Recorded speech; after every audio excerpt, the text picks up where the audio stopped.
super, super excited to be here. This is my third year speaking at this event. I think this is absolutely the most just fantastic, thorough event in SEO every year. Rand forgot to mention that I lobbied him incessantly for months and months. Although it was a pretty rough last 2 days, it was well worth it, and I'm happy how things worked out. Everything you're going to see here today is brand new, put together specifically for this. I looked at, I actually haven't gone through it from front to start, but I think it's stuff I live and breathe, so I hope you enjoy. I'm going to start things off with something a little different. So, is there any way to dim the lights a little bit just for a second, or is that any? All right, cool. I'm good. Last summer came the critically acclaimed three-tier approach to creating an SEO culture. From the boardroom of the Acme headquarters, we saw the titans of industry select our hero, Bob Smith, to run worldwide SEO. Little did he know he would be given no money or resources to succeed. The result? Bob's team was sacked, his agency was fired, and his archenemy, PPC Man, sent his hard-won treasures to an evil lair somewhere in California. Distraught, our hero sees no way out and decides to take the SEO bridge to nowhere. Thankfully, due to the great tutelage of SEOMoz and Conductor, he was revived with a shot of SEO B12 and planned his revenge. Stronger and more determined than ever, he devised a plan to success, marshaled support from the Acme organization, and got people excited about SEO.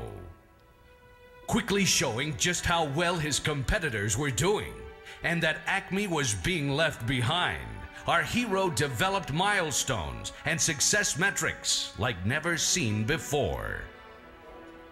He computated his share of search, built an SEO culture like a crazy sales team, and moved it up the totem pole to the #1 corporate priority.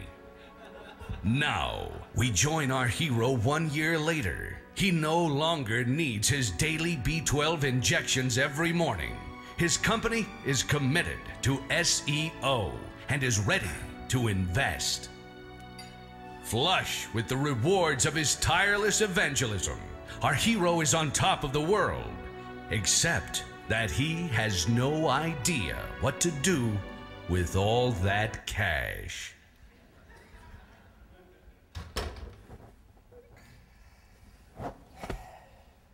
So last year, for those of you who are here, I did a presentation on how to win budget and influence your CMO. And we had about 1,000 people download the presentation and a bunch of tools and kind of kits that we put together. And over the last year, we've really witnessed firsthand companies going from either part-time SEO people, full-time people, to teams, to budget, to resources.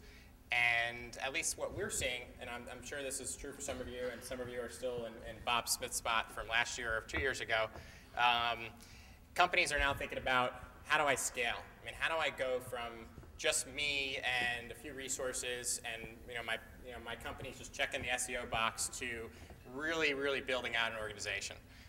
So what I'm here to talk about today is what we call the business of SEO, and how do you mature your organization appropriately. Just really quickly about Conductor. One slide on what we do. We are a SEO technology company based in Manhattan. For those of you who've known us for years, we started off as a link building company, and about 2.5 years ago we started investing extremely aggressively into technology to really help kind of mid-market to enterprise companies scale their organic search internally. We have about 75 people. I think it's like the largest group of folks really thinking about this particular problem.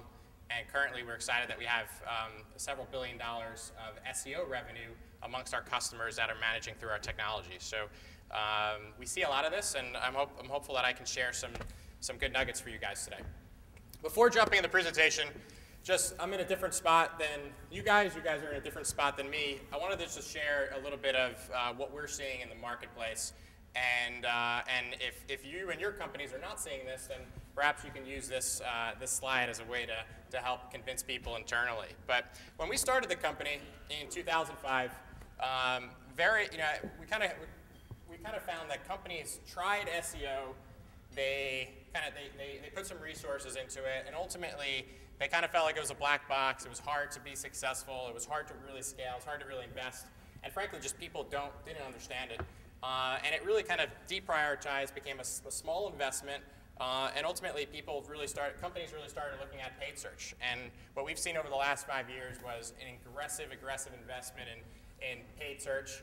And companies have really, just put all their resources, put all of that, made that a core competency.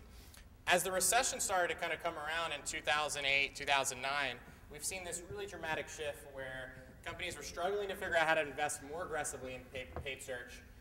They're looking at this big SEO opportunity, and their penetration against that is marginal, and their investment is commensurate against that is also fairly marginal. And at the same time, they're experiencing rapidly depleting margins against paid search. And as a result, SEO is kind of looked at as this kind of big frontier, this big white space opportunity. And it's super exciting for us, and hopefully for many of you. And if your company is not here yet, it will be. And it's exciting times. So just a quick show of hands, just to kind of read the room for a second. How many people in here do SEO part-time or full-time? How many people do it full-time? Keep them up. Keep them up. How many people are part of a team of more than one and 3 or less? And how many people here are part of a team that are 4 or more SEO people? Wow, that's great. How many people more than 10? More than 20? 30? Any hands up? Wow, that's a pretty right here. I want your autograph. We're going to be spending the rest of the afternoon together. I'm Seth, by the way. If you want to come up here with me. That's actually a really impressive show of hands. I mean, I did a similar ask last week at SES, and I think I got just a few people that went past 3 hands. So that was really impressive. So we put together this model where it's really defined by, the easiest way to define it is how many people you have, and how do you go from the try phase, which is basically a half-time SEO resource, someone who's not fully dedicated, to the compete phase, where some of you, where the last set of hands are up in that compete phase, where you have teams of people working on SEO enterprise-wide. And then this man right here, what's your name? Bobby? Fabio. He's in the super compete phase, which is for 2011. So congratulations again. We have this worksheet. There's a whole bunch of stuff that I'm going to show today. It's all downloadable on our site, conductor.com/SEOMoz. This whole presentation is based off of this worksheet, which is basically this playbook of how does your budget, how do your strategies, and how do your metrics look as you go through these different phases. And it's hard to read the screen, but basically what these columns say are your strategies, your metrics, and how you allocate your budget. And it's kind of a playbook / kind of framework for you to look at, put it on your cube, and look at as you're going through your programs. And here are the stages. So jumping in. So the try phase. Who's in the try phase in the room?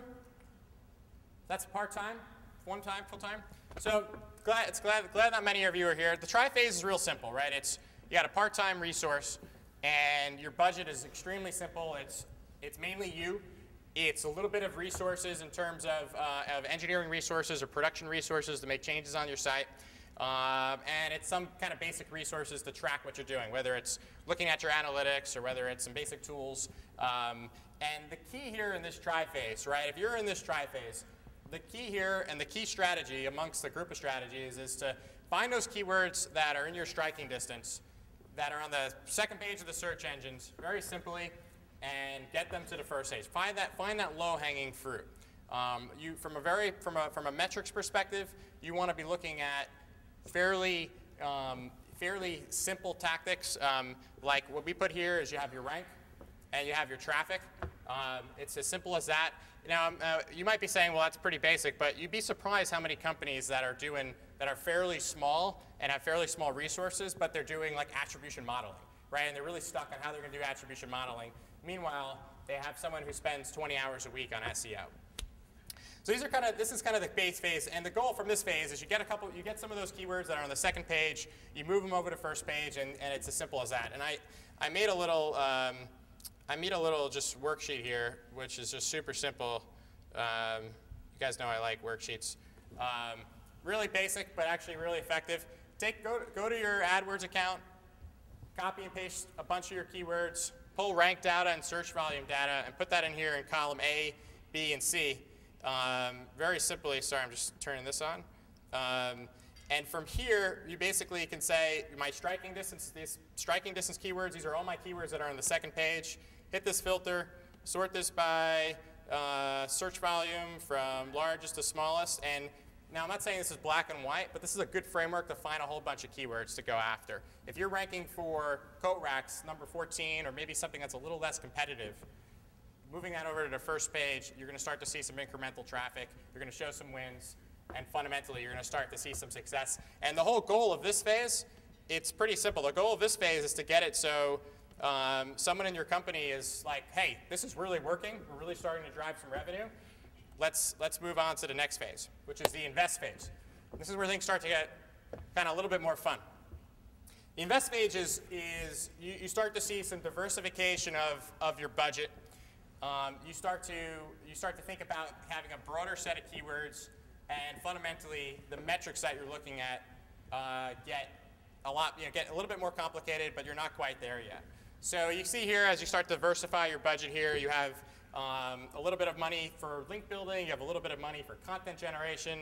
For those of you who know, you can probably combine those and combine those efforts. The purpose here, and there's something kind of fundamental here, but too many companies say, hey, we're going to go and hire a person or two people or an agency, but we're not going to put money towards some of these other things to make these people successful, right? I presented kind of the bare bones spreadsheets at a company last week, and I use the analogy, it would be like hiring you but not giving you a computer and a phone and Microsoft Outlook to use or whatever it is you use. And you go through that. So having this in your mind and this kind of paradigm of it's not just about people, it's about diversification of how you spend your money. From here, you want to start expanding that keyword set, right? You have that keyword set that we've looked at on the last section. There's lots of different ways that you can go and do it. I'll jump here for a second, but how many people here do keyword discovery using their analytics data?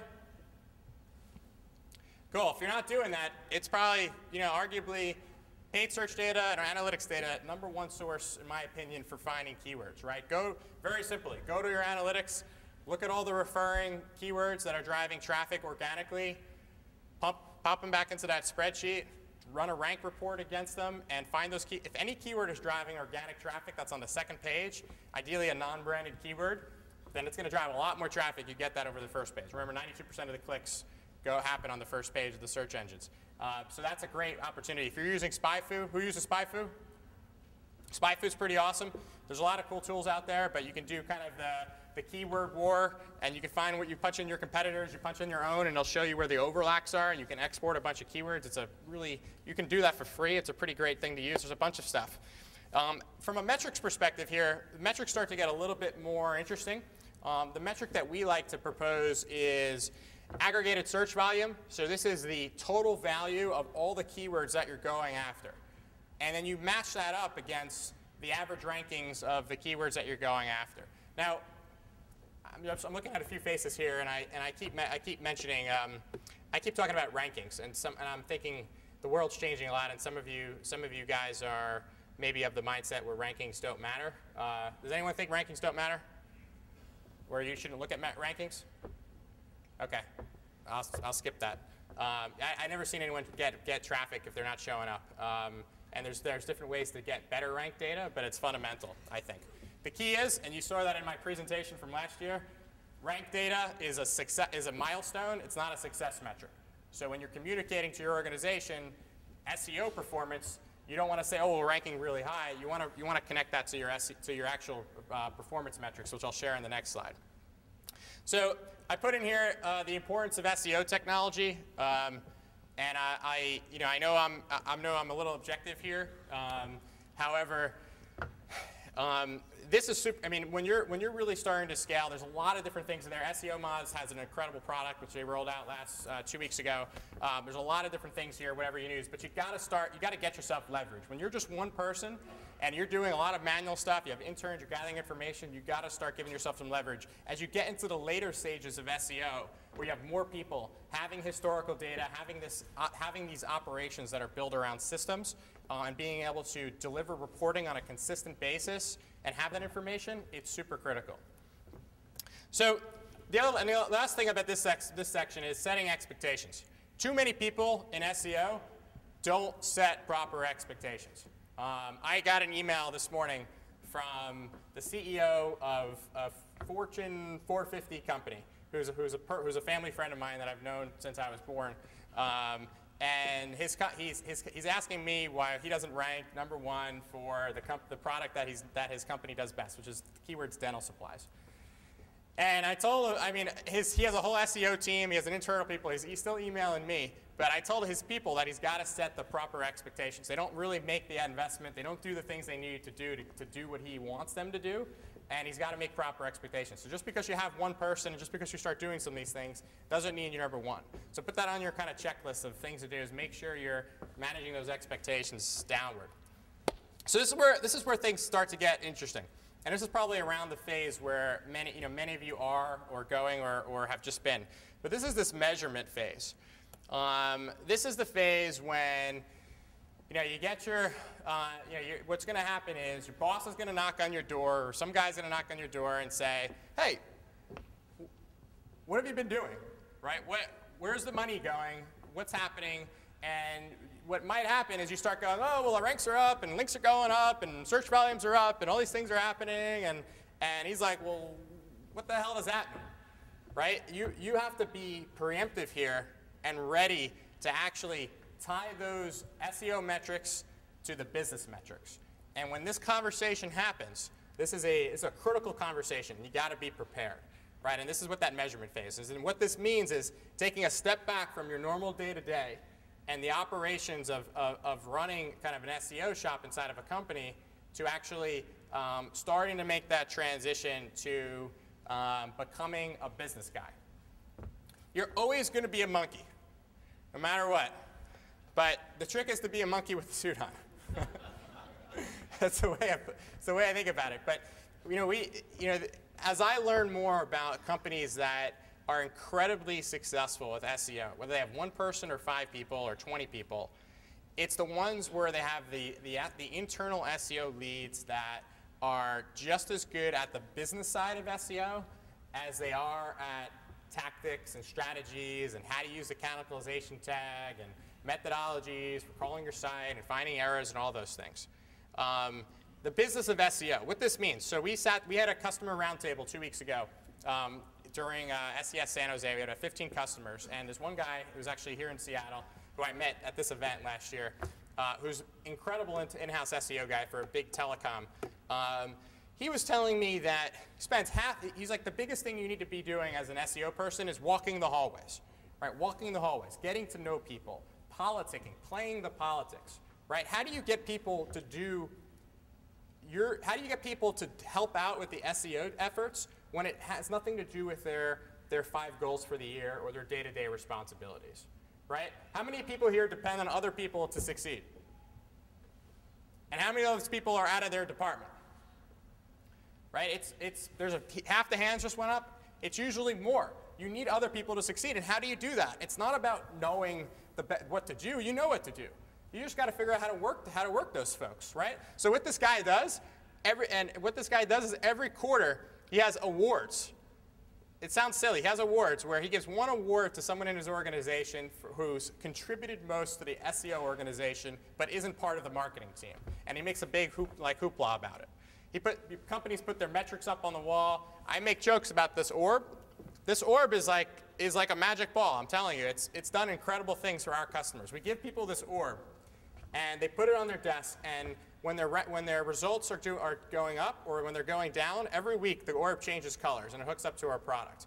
Now it sounds kind of gimmicky, but we have customers who've wrote me emails who've said, you know what, the CMO of my company came by when they were walking by my desk and asked me what this orb was. And it was the first time, not only did I speak to this person, but I spoke to this person about SEO. And every month they come by and ask me, he comes by and asks me, how's the performance of, what's happening? Sometimes it's a good conversation, sometimes it's a bad. But now it's about 6 months later, and his team has tripled. Now, I'm not saying that there's a correlation, but just getting it on people's mindsets and having those conversations is eminent. And little things like this, I would argue that they are just as important as all the other things that I've mentioned, how you spend your budget and all the strategies, particularly for people who are at a mid to large size organization. Now, if you're a small business, which I'm sure some of you are, then you're wasting your time, because if your wife or your husband sees your orb and asks you about your job and you start talking about SEO, that's not going to help you that much. So this is a critical phase. So it's tying those SEO metrics to your business metrics. How many people here keep a P&L for SEO and just keep a P&L statement for their SEO organization? Should be doing that. I'm gonna show you how. At this stage, you're still one person. You're going to be really, really, really stretched, because you're managing link building vendors, you're managing content vendors, you're doing some of it yourself. You have a technology system to help you start going. You have to put these reports together. And the goal of this phase, it's critical, is to get your company to say, you know what, I'm going to stop making kind of a measly investment into SEO, and I'm going to really turn up the dials. I mean, think about how much money companies spend on paid search. We were at a customer's office, and it's like a mid-market. They have a $500 million market cap, a consumer company, spending $5 million a year just on their branded keywords. And he was wondering whether he should keep doing that or not.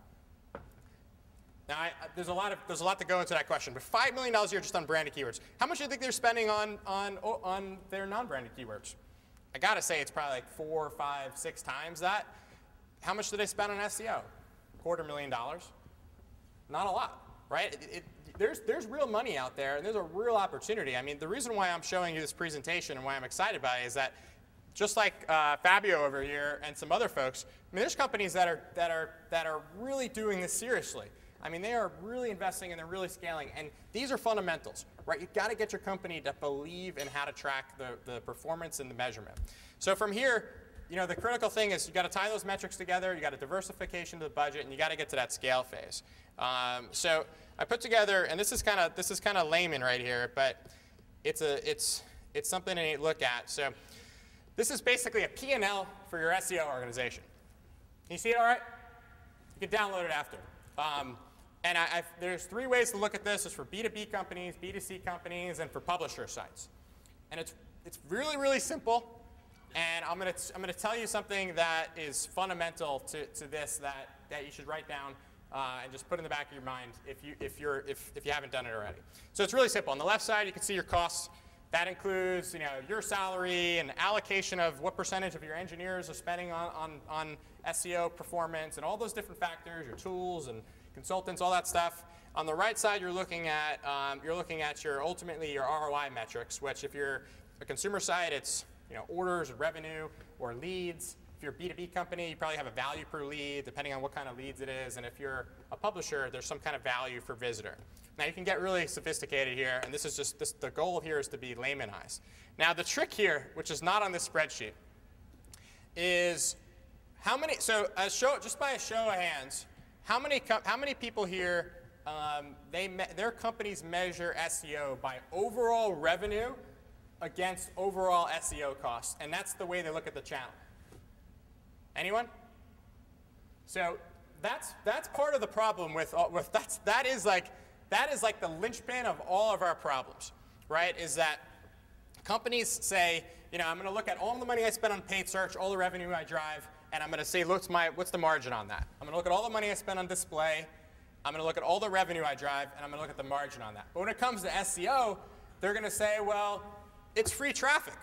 I'm only looking at the difference between when I hired you and what you got me now.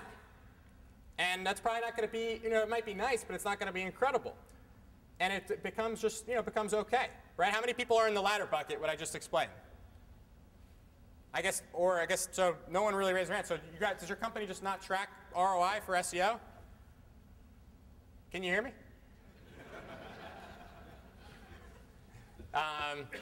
So there's a customer of ours, big flower retailer, and he called me up and said, "Hey Seth, we're ready to turn up the dials. Like the world has completely changed for me."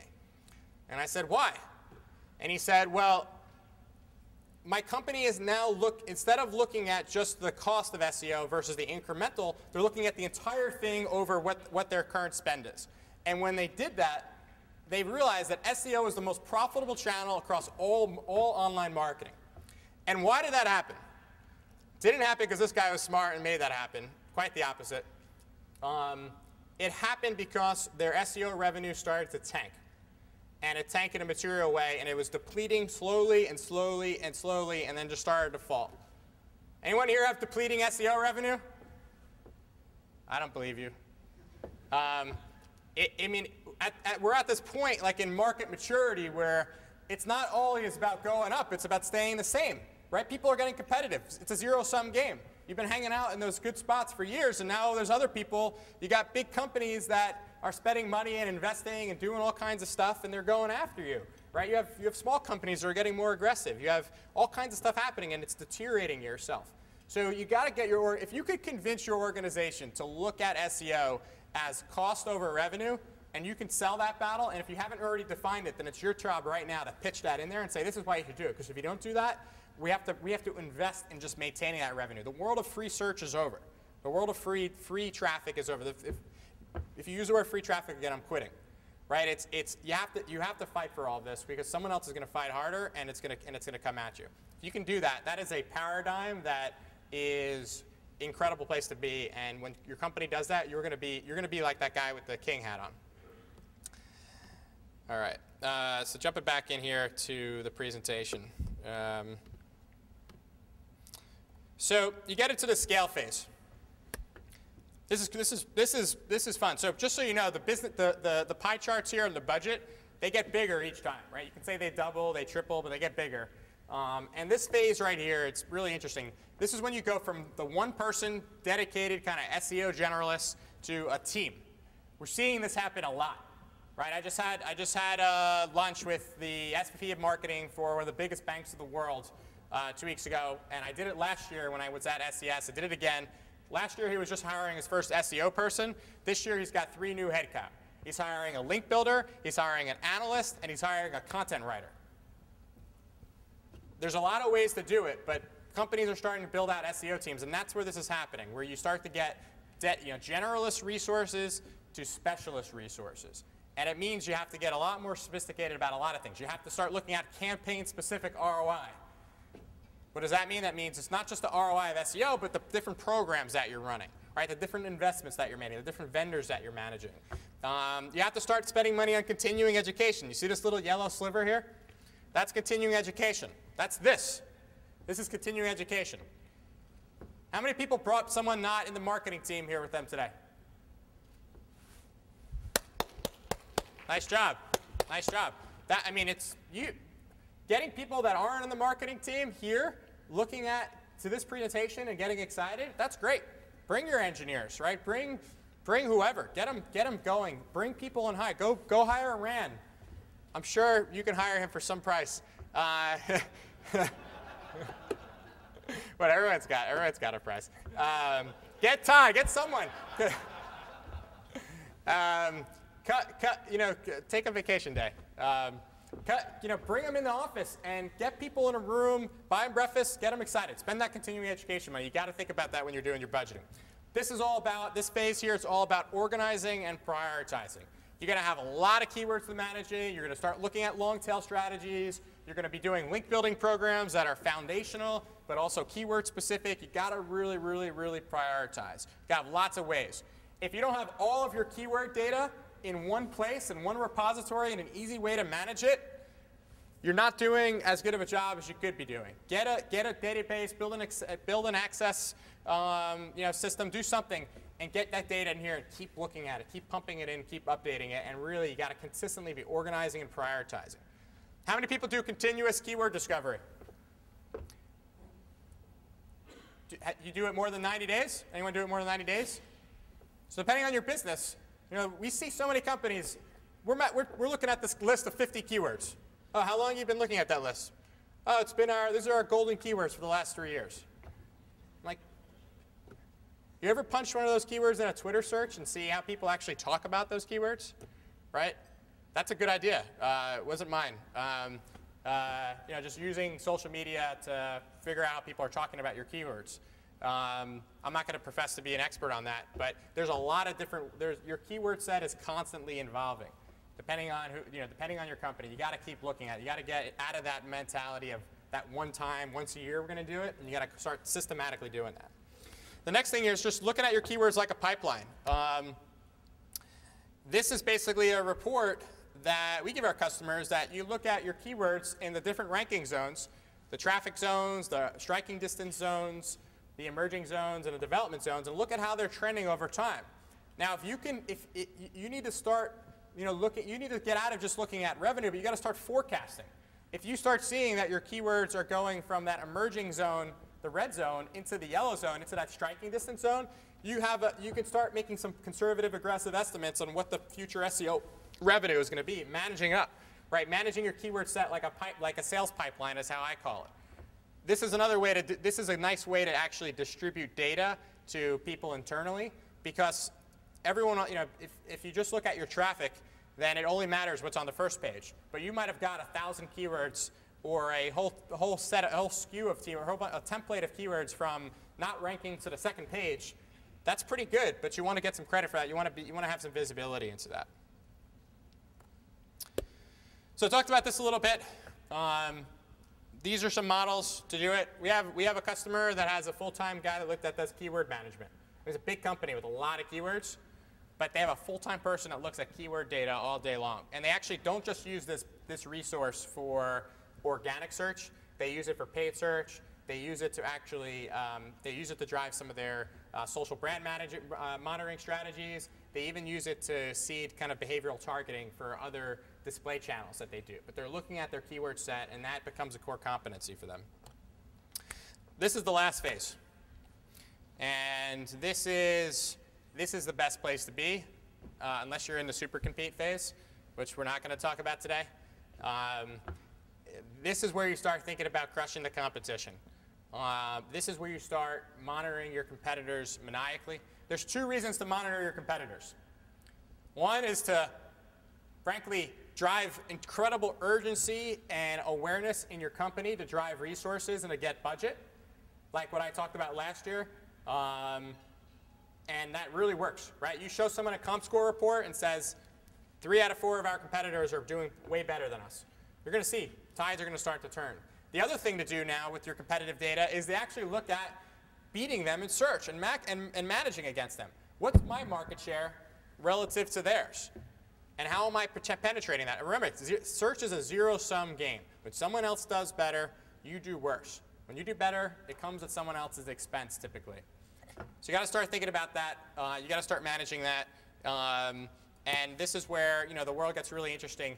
The other thing here that's also part of this process is you go from having one team of 3 people or 4 people to having multiple teams.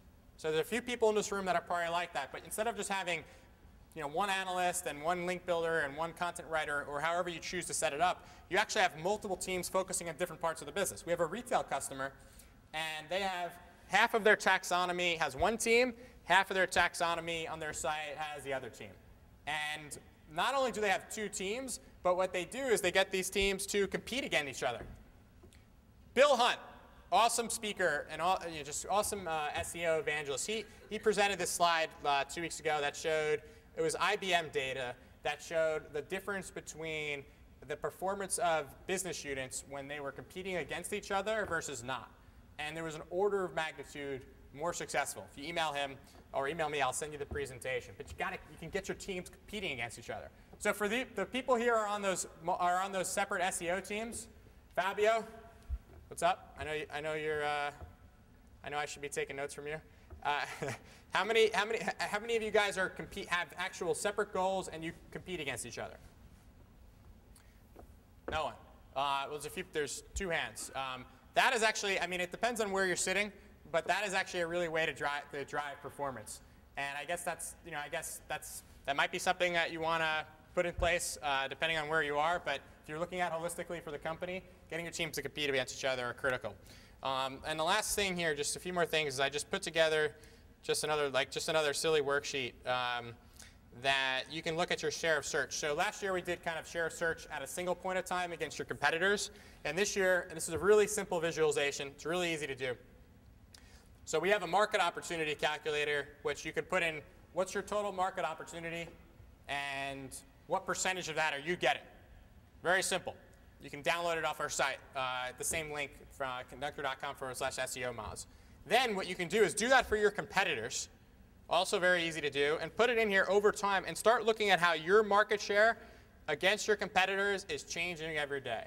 I promise you, if you start putting reports together and you do pie charts and you start delivering this to folks, they're going to get excited by it, they're going to get interested in it, and they're going to say, what can we do to do more? And that's going to mean more cash, more resources, more budget, more people, more of those things. And if you can do all this and tie it back to revenue, then you're going to be a king. So this is just really simple analysis to do, and that's it. So this is here. I don't know how I did it, but there's 34 seconds left on this thing. I thought I was going to finish this in 15 minutes, and I think we have a few minutes for questions. And thank you so much for this opportunity. And I'm going to be here till late tonight, and I'd love to talk about it. Definitely want to talk with you and anyone else who wants to talk about how your companies have been successful with scaling. I'm all ears. I'd love to share. I'd love to chat. So, thank you very much.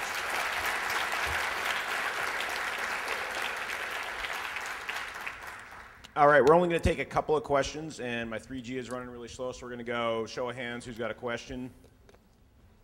First, Seth, did he wow you? Oh, there's one. Jeez, I'm still hungover. You make me go all the way over there. Found this. There's this bar called Vessel. They do these prohibition-style vintage cocktails. Not a, whose idea was that last night? Because I'm very upset with you. Hi, I'm a marketing director for a small software company, and I have to manage all of the areas in the marketing budget. So have you come across an instance where you've had to argue against, say, other entities in the company wanting to go the old-fashioned route with trade shows?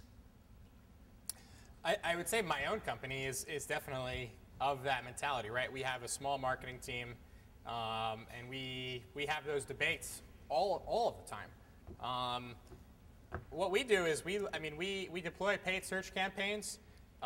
We look at the numbers very incessantly, what people are searching, how they're converting, and frankly, I mean, we're a little different because we're in the SEO business, so we need to show up for our own keywords. But the data tells a story, right? We drive. Most small software companies that I know drive more leads in paid search and organic search than any other channel. And I mean, just because I network with a lot of companies like that, you got to look at the data. I mean, trade shows, from what I know, it depends on where they are historically. I mean, they're not very profitable channels. If you're in the evangelical phase of a market, it might make more sense to do that. There's other reasons, you have customers there that want to meet with you. You got to look at the data. You got to be able to test. It's a little harder to test with organic search, but that's why you can test with paid search before you make those SEO investments. The other thing is just get people emotional. How do you not show up for your keywords in Google? It's almost like it's in 2010, if you're not showing up for your keywords in Google, then you just don't exist. Hope that was helpful. Hi, this is a two-part question, actually. First, do you notice as businesses start to expand their teams and give more defined roles that there's actually growth in AGI for the team? And then do you have any numbers that you've seen from the companies you work with, what type of AGI an employee should be delivering for their company? What is AGI? Oh, I'm sorry, annual gross revenue, like return on investment. AGI is annual gross revenue? Or, excuse me, income, I apologize. Say the question one more time. Let me start over. I apologize. I'm a bit nervous here.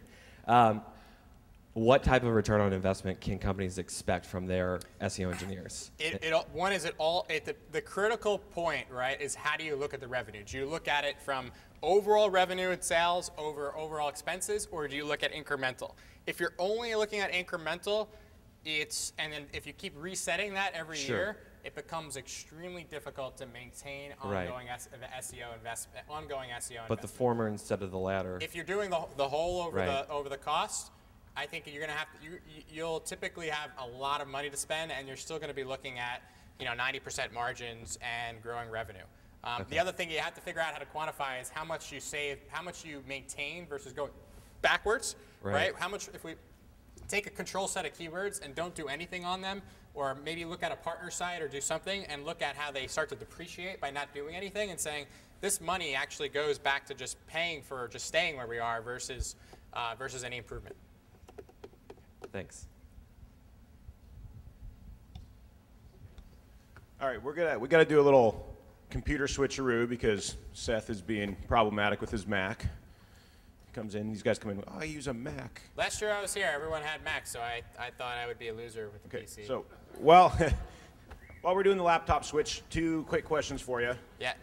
One was, what is the keyword research tool you mentioned in phase 2? Somebody didn't quite catch the name. Was that SpyFu? SpyFu was the one that I named. Catch me offline. There's a whole bunch of great ones out there. And Rand wanted to know how you are getting your rank data. Getting rank data. How do you get your rank data, Rand?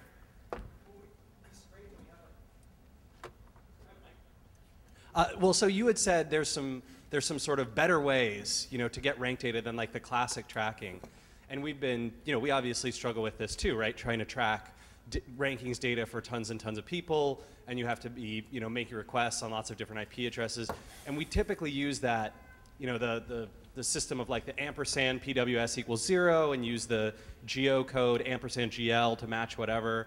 And I saw there's now this.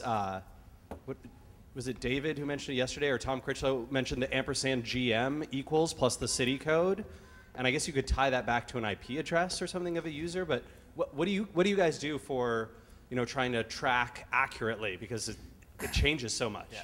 So a few things. One is we've established this concept of like a data center of record. So maybe it's not, even if it's inaccurate, it's consistently inaccurate. So get your whole company to use one data center, so you're constantly pulling from that, however you decide to pull it. So that's a simple thing to do. Does that just mean an IP address that you're pulling from? So yes, it does. Okay. No, well, it could be an IP address, or just it's your preferred Google data center, right? So there's like 6 or 7 data centers that they have different indexes on. They do show varying information depending on when you are. So just choosing one. We put different query string parameters to filter all personalization. What we do in our system is we simulate browsers when we crawl the web as much as possible. We are doing, we do some testing with localized servers and localized proxy networks and doing that so you guys will get an IP address like in Chicago and then try and like check rankings from there and see if Absolutely. they match. We do that now just to check variance and to look at how big the difference is. For some of our customers, it's incremental. For some of them, it's substantial. But it's an ongoing challenge. The other thing is that we have we're fortunate that we have 8 people doing this just on our platform side of what we do, which is the web crawling platform. And we have one guy that just looks at how Google changes their UI every week, because it's always changing, and it's a challenge to get accurate data.